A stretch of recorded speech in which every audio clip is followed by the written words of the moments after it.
तैयारी हो, झिझिया लेके चल माई के दुआरी हो। जल्दी चला देर होता।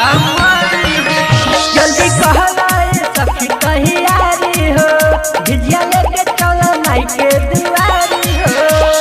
तोरा जनी लेके नाटा गनी होई बेटे घरे घरे घुमाबल जाई रे।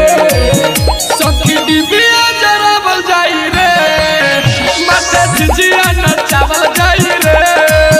गीत गाई के गावल जाई रे, माते झिझिया नचावल जाई रे।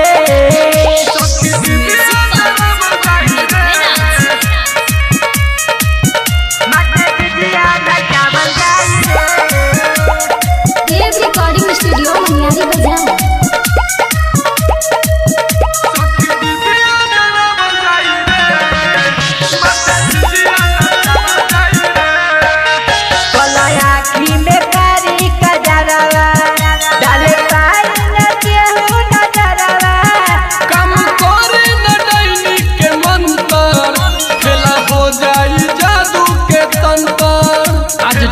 के देखाइए देवे के बाद चल गावे गावे घूमल जाओ, हाथ झिझिया के गाते नचाओ।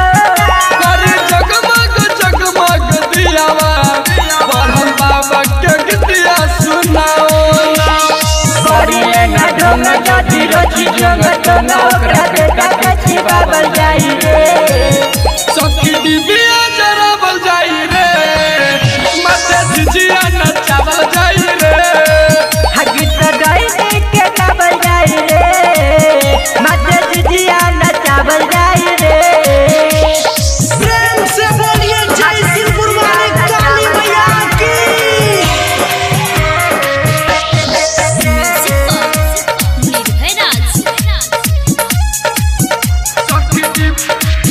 सखी डिबिया जराबल जाई रे, माते झिझिया नचावल जाई रे।